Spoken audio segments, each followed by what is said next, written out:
Session title: The Power of Feedback, Using Data to Tell Our Story, Generate Feedback, and Promote Improvement. Welcome back. As a reminder, if you need assistance today, the help desk is available.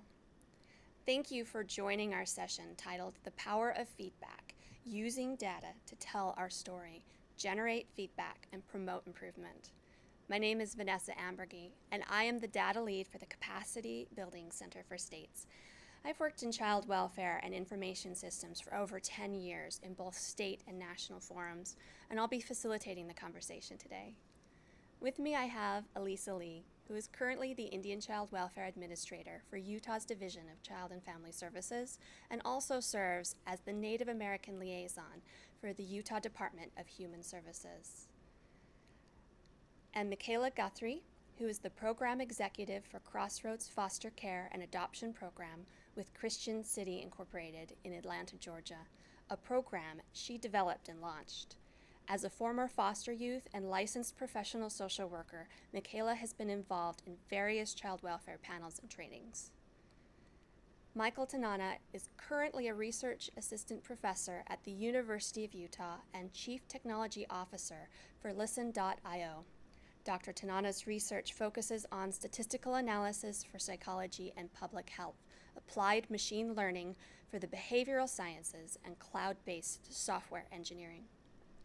Today, our session will explore the importance of building capacity and skills to effectively communicate and consume data at all levels of the workforce and across stakeholder groups.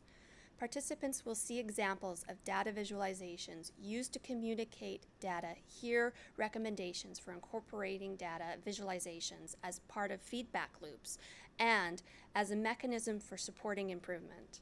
And we'll explore how telling a story can be part of a child welfare system's effort to create a culture of data use. To start, Dr. Tanana is going to present an overview of feedback as a process for how people learn. Michael Tanana, University of Utah, College of Social Work, Social and Research Institute.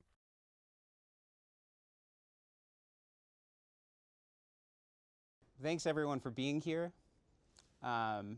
Before we get in and really discuss some of the finer grained aspects of feedback, I think it's worth actually talking about why that's even a useful thing to do. You know, why should we spend the next hour and a half thinking about feedback? And for me, the rationale is pretty simple. It is very unlikely that any of us here or virtually here are going to obtain expertise in the domains that we practice in. And it's not because we're not smart enough. It's not because we're not trying hard enough. And it's not because we don't care. When you look at psychology, the research on psychology outcomes, if you are practicing for 40 years, there's no evidence to show that you're any better than someone who just came out of school. There's no evidence to show that people who have PhDs get outcomes that are any better than people with master's degrees. And it gets worse. It turns out that there's no evidence to show that psychologists get better outcomes with patients than kind English professors.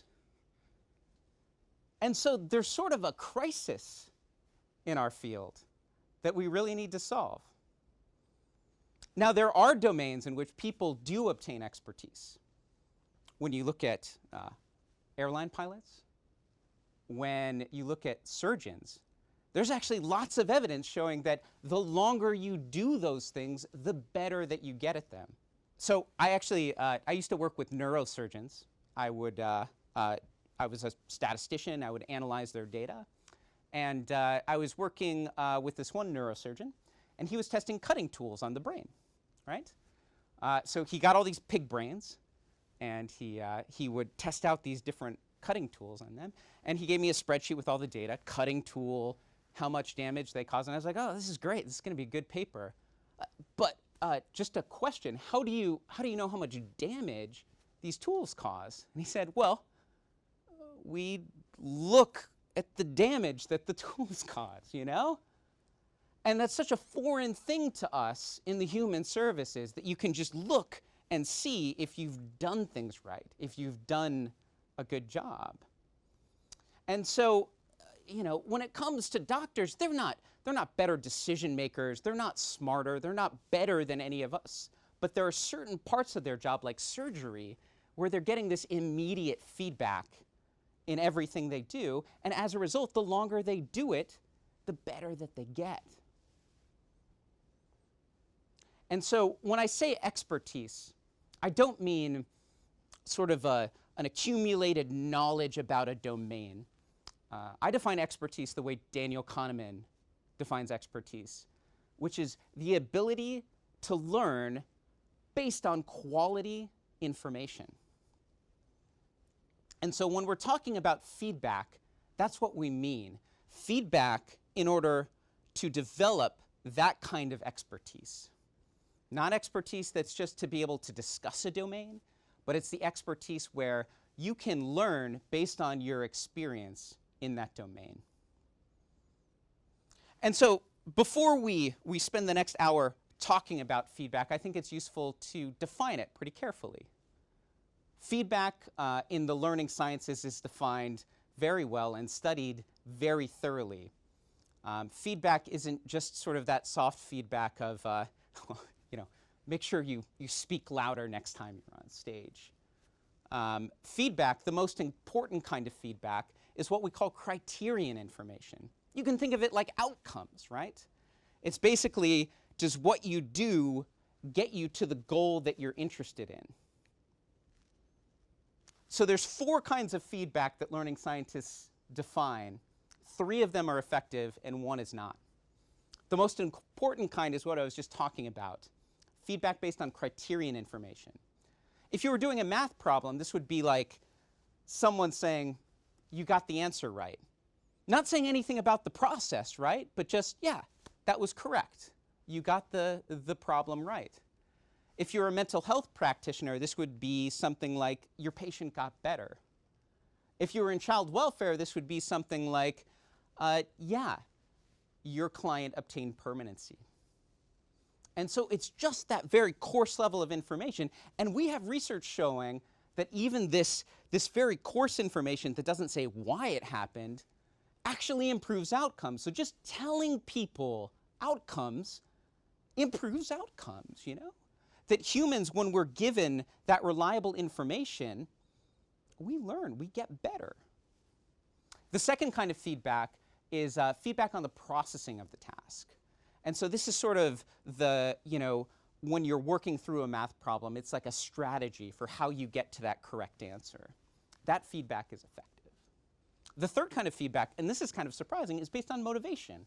How can you give people feedback on how they manage their emotions when they're dealing with a problem, right? We're human beings, that it is useful for us to not just think about, the robotic actions of getting good outcomes, but also how do you manage, your motivation of getting to that goal, because it takes work, it takes time, it takes effort.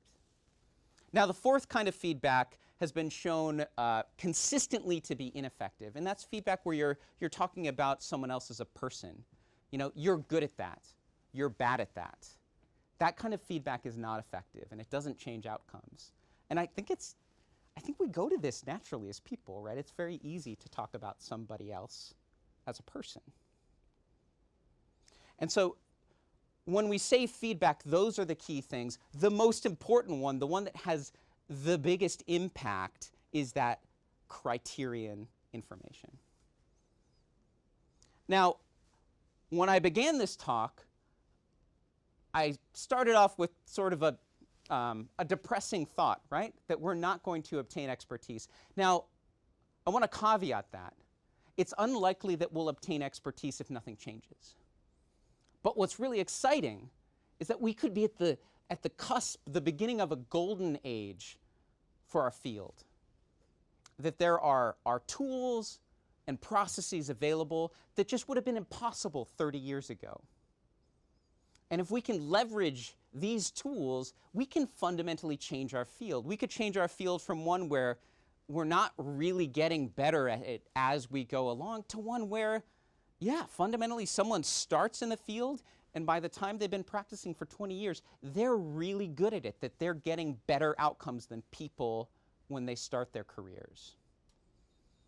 So I think in child welfare, one of the most exciting things is, thanks to federal regulations, people have these databases just sitting there that have all of the outcome information that we care about.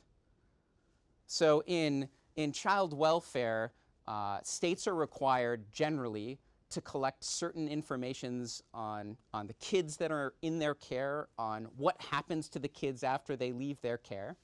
And if people would just take this data and turn it into something useful, something accessible, all of a sudden, a domain where there's not reliable outcome data attached to the things that we do can become one where it's very common for us to know what happens to kids after they leave our care. Practitioners could have access to this data where they see how they're doing, what their permanency rate is. The computational power, the cost of a server, running a server right now that's doing this stuff every night is inexpensive, almost free. One of the areas that I work in, that's one of the most exciting areas, is natural language processing. We can teach computers now to do motivational interviewing adherence, something that normally only trained practitioners could do before. And we can do it at perfect scale.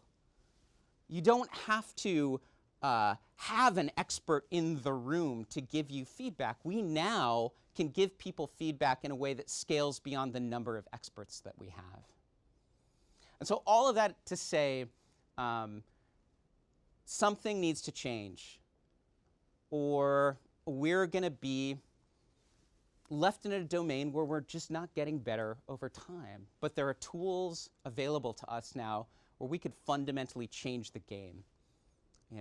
That you can either think, well, that's a depressing thought, I'm going to try not to think about that, or you can think, this is when I really change my field.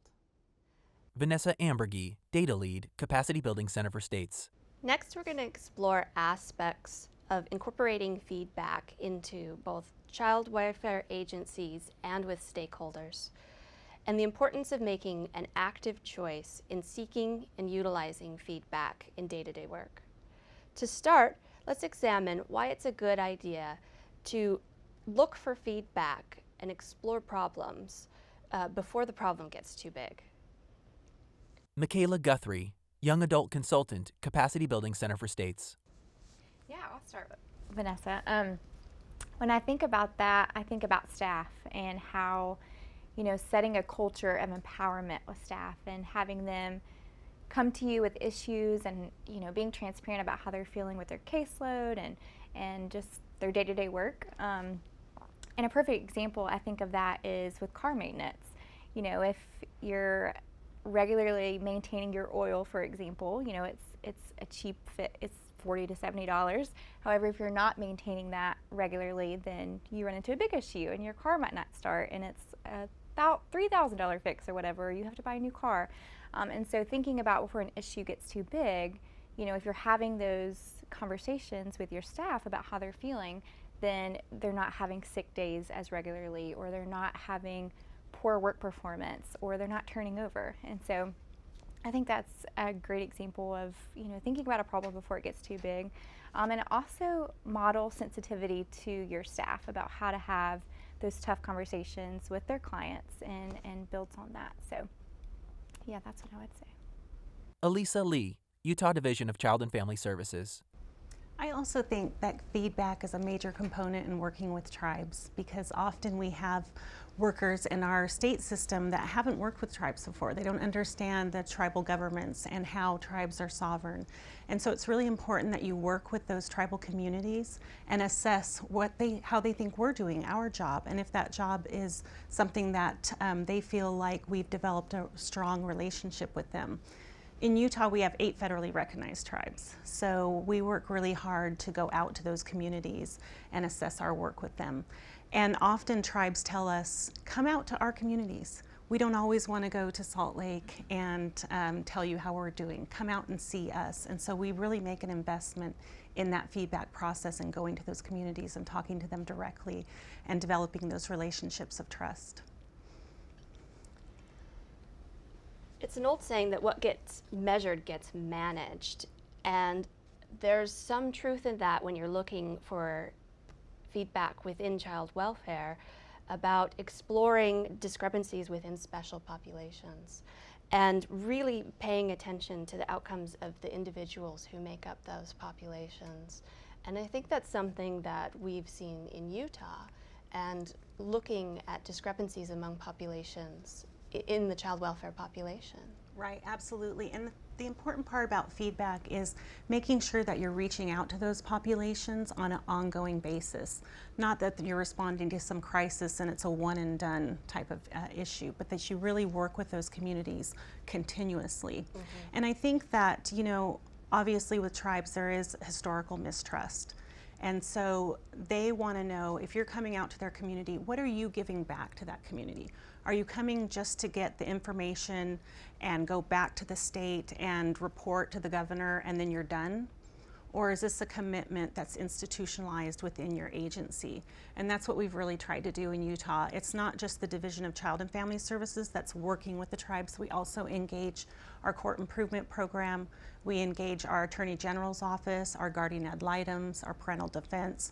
We're a community of agencies that work together, and we include the tribes as well. And I think that that shows the tribes how committed we are to them, and that's helped us have such amazing relationships with our tribal governments. Mm-hmm. And you're not waiting for there to be a problem before you start knocking on people's doors. You're building that relationship ahead of time. Absolutely.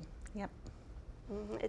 It's easy to get trapped into thinking that what you see in your day-to-day work is what's common, or that an extreme case is what you remember, and overestimate what a typical experience looks like in your system. And Mike, I think there's some research in this area that can really speak to that. Yeah, you know, one of, I think the things that's common in a lot of different domains is that people tend to focus on the cases that are the most salient. There's something called the availability heuristic.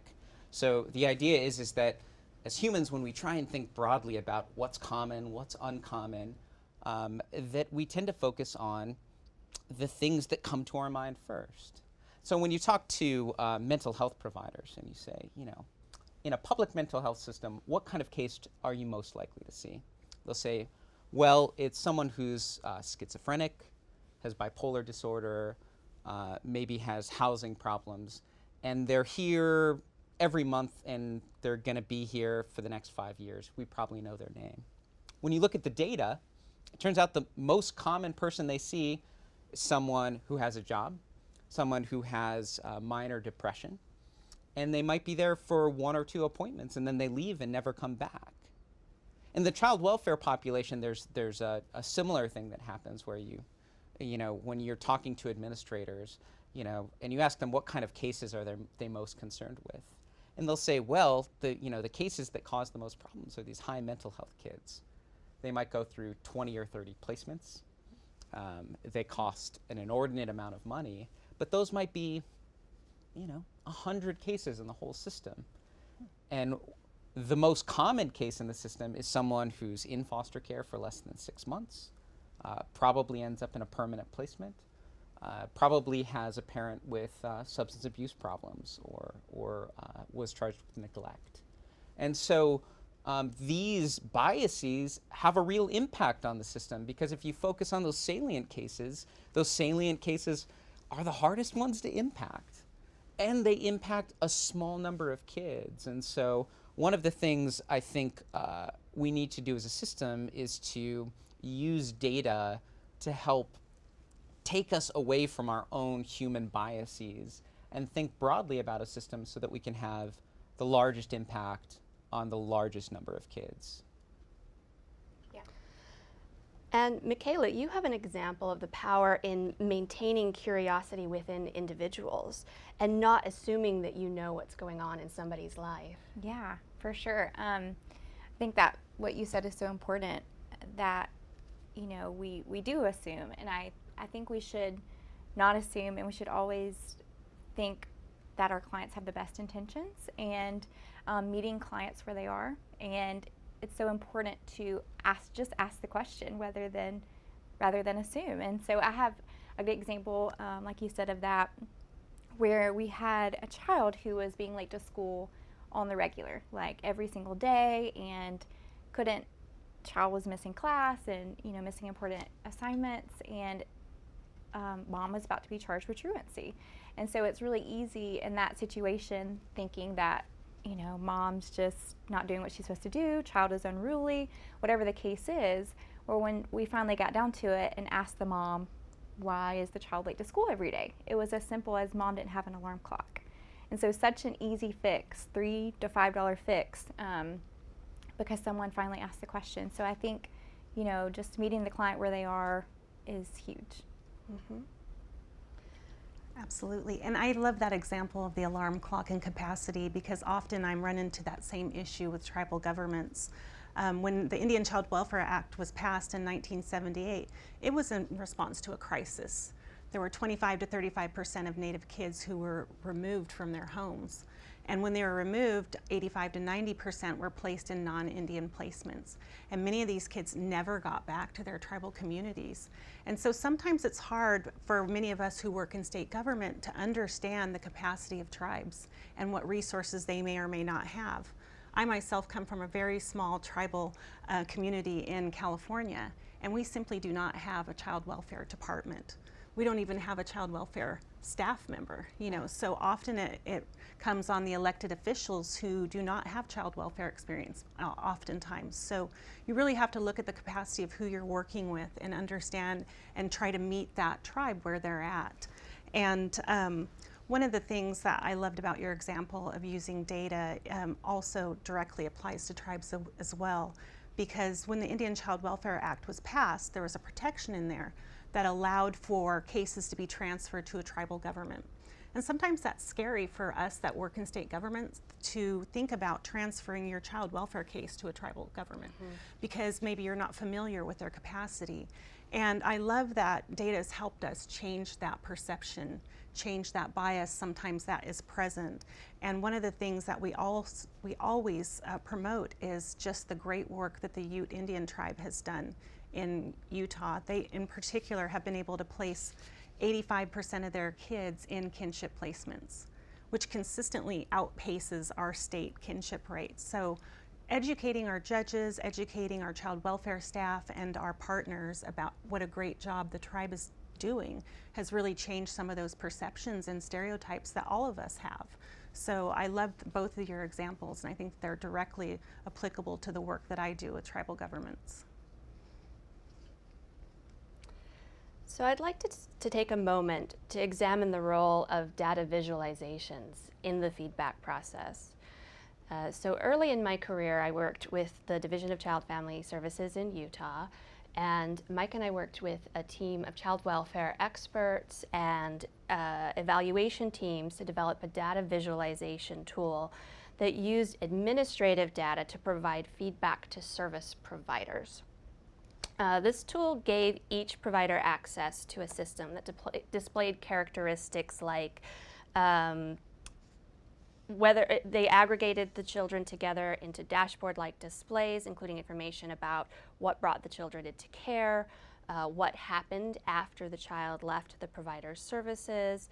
It also contextualized information which allowed providers to compare the children in their care to other like children within the system. We started this process with the intention of exploring the fit between the children that were coming into a provider and the services that that provider focused on and emphasized most. And it was an early attempt to look for both fit and effectiveness in the treatment process. But we had some unexpected outcomes of that process.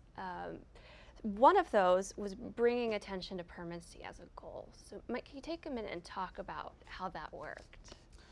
Yeah, so this is, you know, one of the things that excites me the most is that when you look across the country, systems, child welfare systems, have these amazing databases that are tracking kids over time, tracking kids, tracking families, tracking assessments, and a lot of times this data is just sort of sitting there, right? They're required to collect it. People are putting it into little forms, but no one is aggregating it. No one is taking it and putting it in a form where providers can potentially benefit from it, where systems can benefit from it.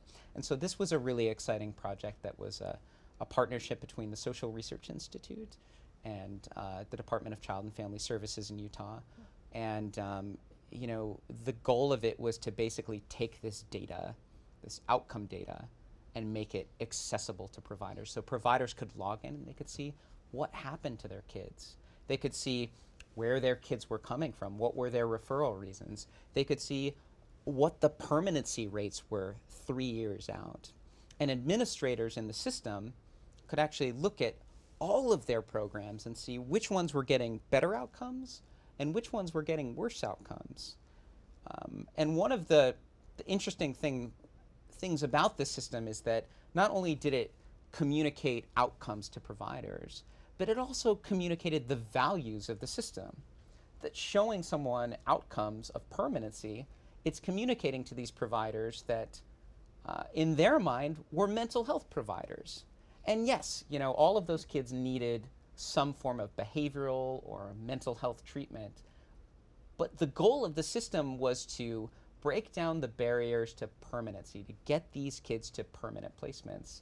And so being able to show that to every provider, I think also had the double benefit of saying not only here is reliable information where you can improve your practice and improve your outcomes, but it's also showing like these are the outcomes that we care about, right? That there's a message there of what the agency wants to see providers doing. Mm-hmm. And I remember more than one provider was surprised when we created their dashboard, and right up front and center was time to permanency and the percent of the children who left their care and achieved permanency, and how that fit within the spectrum of the types of children that were coming in and out of services like theirs. And there was a surprise because they had not seen that as their primary role in the partnership with the Child Welfare Agency. They thought they were treating behavior. And shifting that allowed that provider to see themselves as a player in the role of moving a child towards permanency, and to really reiterate that conversation and put all of those shared values on the table within that conversation with the Child Welfare Agency. And you know, broadly, if we, you know, I think permanency is one example, but there's so many stages in the child welfare system where other states could replicate this process of just thinking about, like what data do I already collect? And what if I put that data in front of providers, in front of caseworkers? That's going to change behavior, and the research suggests that it's going to improve your outcomes in a meaningful way. And it's almost painful to me to see the data sort of wallowing in these databases with, it takes so much work to collect, and for it to just sit there and not sort of serve a useful function, you know, to present it in a visual, colorful, friendly way, that data has 10 times the value that it does when it's just sitting there in those web forms or in those databases. Absolutely. I want to use your example too, because one of the areas that's very important to me is the overrepresentation of Native kids. That is a problem nationwide. And I always struggle within my own environment to make that a priority issue, because our agency has multiple numbers of initiatives and priorities at any one time. And sometimes when you work with a special population, which is the smallest minority, sometimes the issues in the child well-being of those communities might be overlooked. So when you have data that's collected on Native kids and it's put in a way that can be seen and understood in a short amount of time. The National Council of Juvenile and Family Court Judges every year does their research on Native children and overrepresentation. And so I'm able to take those charts to our leadership and say, here's where we're at. In an instant, in less than a few minutes, they can see what's the extent of the problem within Utah, what are the trends and what we need to do. So it doesn't take an intensive amount of time to educate someone when they can simply see where we're at. So I love data visualization. I think it's especially helpful for smaller communities such as Native Americans who have often been overlooked. Michaela, your experience is that it's been helpful to know your audience. Mm-hmm. Yeah, and just kind of even going off what you said about data that you can understand. And so, yeah, data visualization to me, it's important to know your audience. So if my finance committee is asking for numbers, they typically want the raw numbers. They want to know, we have 20% left, money to raise before the end of this fiscal year. However, if I'm speaking with, the community or potential foster or adoptive parents, they want to know how this data leads to impact, how many, it's going to pull on their heartstrings a little bit more. This amount of money, impacts these children how. And so really important to know your audience, because if, you're showing huge graphs and lots of numbers to people that's not going to speak to them, then it's not really useful. Mm-hmm. And we have actually a few recommendations for what you can do to incorporate feedback in your work and what makes a good feedback process. And some of those issues have come up today already. So talking about being timely, not waiting for data to be processed and getting it back, but taking the effort to get it to them as quickly as possible. And so in the example of working with service providers, those data visualizations refreshed nightly so that they're looking at real-time information about the children underneath their care, being specific and focused on the positive when possible. Being iterative, so not just putting it out there and then moving forward and never coming back and double checking whether or not this is the most useful information or is what we need to be seeing or is where we still want to be focusing our efforts. But also oriented towards joint problem solving. So knowing your audience and what is actionable to them. So there's also useful advice around having a plan to deal with conflicting feedback should it spark a conversation. And looking for places where you can look at the technology that you already have in place and leverage that. So, Michaela, can you provide an example of how useful it can be to create regular feedback points? Yeah. So kind of like I mentioned earlier, thinking about before a problem gets too big with staff. So, having those regular feedback points with staff, whether that's weekly or bi-weekly, checking in, saying, how are you feeling? How does your workload look? Can you have another case? That sort of thing. And then I also think about caregivers. So our foster and adoptive parents, we have them complete what we call foster parent input on an annual basis. And so that tells us, how are our caseworkers doing? Are you getting the services that you need? Is our caseworkers timely to their visits? Is there anything that we could be doing better? And so those are things we do ask regularly, but then we have that, that form that they complete once a year. But that helps us know what we can be doing better to help retain them, help children stay stable in their placements and things like that. So very important, to just gather that feedback. And I think that's kind of similar to what we do with our tribes in Utah. We looked at our numbers to see which tribes had the largest number of kids in our care, and we decided that we would set regular meetings with them to get feedback from the tribes. So, for example, the Navajo Nation, quarterly we meet with them, and we call it our intergovernmental agreement meetings, and we sit down. Sometimes we go to Window Rock, Arizona, and we'll meet there. Sometimes they'll come to Utah, but we have regular, consistent feedback with them that not only helps with our relationships, but it also helps in the outcomes with our kids, because we talk about difficult cases, we improve communication, and we avoid that problem at the end, that terrible case that no one wants to, you know, put their hands on. But we've really found that, you know, that consistent, regular feedback face to face has been so beneficial for our work with our tribes in Utah. Vanessa Ambergy, Capacity Building Center for States. So what kind of advice can we offer for people who are watching today about ways to incorporate feedback into their own culture and create an environment where evaluation is highly valued?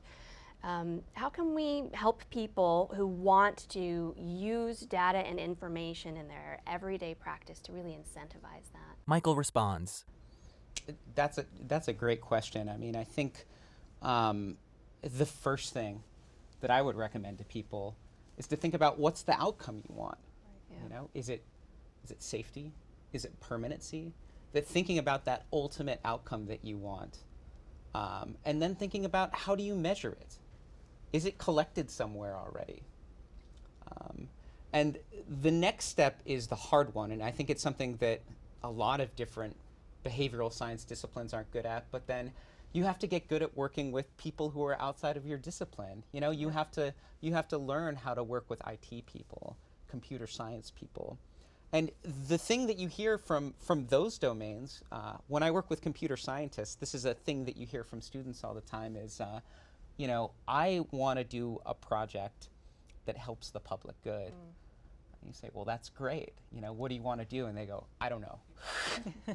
So if you have ideas where people in those technical domains can really have an impact, they're excited to do it. They just don't know how they can help. And the key thing is to use all of those principles of taking the data that's oftentimes already collected and bringing it to the people that are making those decisions. And you take what right now is what we call an unreliable environment. And by that I mean one where just outcomes aren't part of what's happening, and you make it a reliable environment, one where people can learn based on their experience and get better over time. And it's a hard thing to do. It's sort of almost a career commitment that you have to make, that this is going to be something that you value, that you put resources towards. Right. And it takes years. And then the most important thing is, I think one of the pitfalls here, that you see this in a lot of different domains, but especially criminal justice, is that the data can't be used in a punitive way. That you have to build a culture that uses that data in a way to improve practice, and where you really look at data objectively and think, how can we do better? And that if you use it to punish people, it's not going to be valuable data anymore. People are going to start gaming the data, and whatever metrics you had will start to be useless. I would even take that one step further and say not just take the data to the people who are using it, but take the data to the people who the data is about. So really building families into that process as well, asking the youth and the families that are the origins and the keepers and the experts of that information to not just look at what it is that we are collecting about them, but also to be involved in how we are storing that information and how that information is being communicated back out as a story about them, because they are the experts in their own data. I've worked on projects where bringing in a client, a child, a caseworker, and having them provide input into not just what information is collected, but how it is recorded and how it is stored and how it is reported back, and looking at that end-to-end cycle of that information created a stronger connection between information, and there was an authenticity to the data and an accountability to the data that hadn't been there before. Elisa replies. I think it's important that we institutionalize this process, and especially, you know, as I've said earlier, making sure that you're including all of your special populations. I feel that, often communities like tribes that have been marginalized and have really struggled, it's important that you learn from them. How is the best way to get feedback from that tribe in particular? As the Indian Child Welfare Program Administrator for Utah's Division of Child and Family Services, I often get caseworkers and admin and people that come to me and say, well, Lisa, what does the tribe think about this? And I have to redirect them and say, it's not my job to interpret the tribe's cultural values or how they feel about things. Our process is to go directly to the tribe and hear from them. And I think that that's a really important thing as we're working with tribes to understand that, there's over 570 different tribes, and they're all different, unique, and diverse. And we need to honor those tribal governments by developing individual relationships with them. And so sometimes when we think about feedback, we think about it in terms of how are we going to use that information? What's it going to do for us? What's it going to measure? And I look at it more in terms of getting that feedback as an important element to developing trust with that tribe. And developing trust with that tribe is going to help those tribal children to thrive. And so that's how we look at feedback and how it's been helpful in our practice. This has been a great discussion. Do you have any final thoughts as we come to the end of our discussion? We've had a lot of discussions about how we can use data to improve our child welfare system as a means to provide feedback. And I think there are some pitfalls that we have to be careful of that I think most people stumble into. I know I have.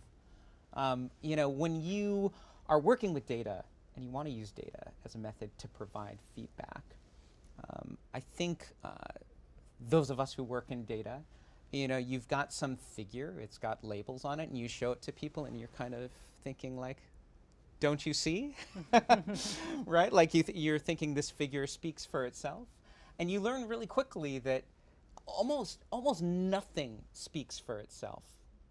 And that even the figures that you think are very simple can seem really complicated to people who are coming into a meeting. They were talking about something else 20 minutes ago, who haven't been really deep into it like you have. And so I think there are some good rules of thumb. One of them, I think, is to, in addition to providing data as a means of feedback, is there needs to be an implementation plan around giving that feedback. You can't just sort of drop data in people's laps and just say, there you go.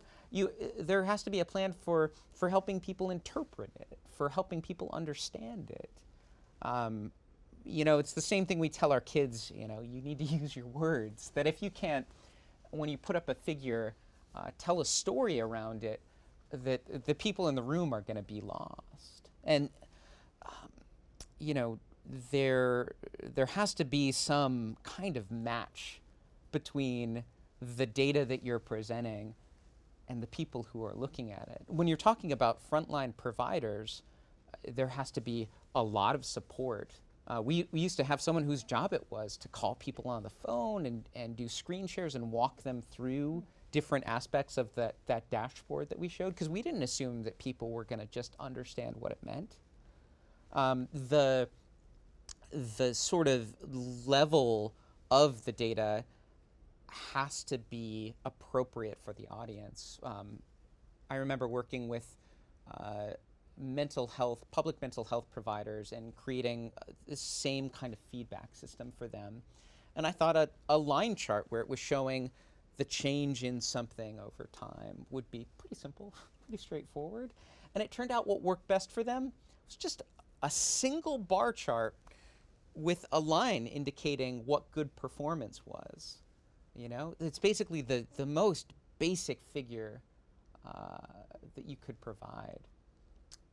And even then, it's you really need to be able to talk about the data, to be able to integrate the story of what that data is saying with what's going on a day-to-day basis. Great example is that the figure that we were talking about that was showing permanency rates. People said, this doesn't make any sense to me. I'm a mental health provider. And so to be able to not just talk about the data in terms of what it means, this is the percentage of permanency and this is, you know, your permanency rate compared to other people, but actually being able to say, I'm glad you said that. You know, in addition to being a mental health provider, you know, the state wants you to really be focused on, you know, removing barriers for a kid to obtain a permanent placement. And so to be able to tie it back to not just the data, not just what it means, but what that provider's day-to-day life is. You know, how does showing the permanency rate relate to what they're going to do with a kid on a day-to-day basis? You know, what can they do to improve those outcomes? And so the data is a starting place. And I believe, which almost in a way that doesn't make sense, that you can actually just give people outcomes and it will improve practice, but that's not the best way to do it, right? That if you also give them information on the processing of that task, that is how they improve those outcomes, you know, helping them get to a place where they do better, that's going to be a much quicker way to get what you want out of your system and to improve the system in a way that's impacting, you know, real families, real kids. Well, there needs to be a culture built around using information, and it has to be viewed as a way to get to a solution. So there's examples in Utah of times when we have relied on data to get the information to move towards a better outcome. Absolutely. You know, the Indian Child Welfare Act that was passed in 1978 created priority placements for Indian children for both foster care and adoption. The first priority placement is extended family. And when we looked at our data, you know, our numbers weren't where I thought we would be, given that we have this federal law that creates this priority placement. So we really worked with our partners to figure out what are the issues and the challenges that we heard back were kind of surprising to me. Some of the challenges from our workers were, Elisa, do you really expect us to move this child from Utah to Arizona when the family lives in a Hogan? You know, and I would say absolutely, yes, that's exactly what the plan is, so they can be with extended family. But I understood that there were challenges, and so as a way to address that, we decided to work with the Navajo Nation and do an immersion program where we took caseworkers, we took admin, we took the Attorney General's office, Guardian Ad Litem's office, and we worked with the Navajo Nation Indian Child Welfare Act workers, and we actually had the opportunity to go see a kinship placement where a child did live in a one-room Hogan without running water and with a dirt floor. And those things that maybe on paper would be a barrier to a kinship placement, but standing in that wonderful home and seeing this little boy thrive with living with his grandfather, learning the traditional medicine ways, you know, and learning Navajo at his neighborhood school, and having his extended family come home every summer and having those connections, you know, that changed people's perceptions of putting someone in a placement out of state in something that we're not familiar with. So the data is important. I think it helps understand that there are problems or barriers, and then how you approach that has to be specific to, you know, your agency, your state. But you know, with the work with tribal governments, and I think the most important thing is to understand that, you know, you have to see things from their eyes. You know, the numbers are important, they tell a story, but we really have to go and learn as much as we can about that community and develop those relationships and see it from their perspective. Michaela responds. Wow, Elisa, thank you so much for sharing that. I think that example that you shared is huge. And I just wanted to take a second to thank you guys you guys taught me so much just in this little conversation. So just thankful that I got to be here with you guys. Same here. Yeah, it's been a fun opportunity. I really appreciate hearing each of your perspectives, and you know, it really makes me think, what do I need to go back home and improve on? And so it's really been beneficial for me today to meet with each of you. Well, thank you all, and thank you for joining us for this session. We look forward to seeing you in our next session. Logo for the Child Welfare Virtual Expo. Child Welfare Virtual Expo. This video was developed for the Child Welfare Virtual Expo by the Capacity Building Center for States and is sponsored by the Children's Bureau. Its content does not necessarily reflect the views and policies of the Children's Bureau.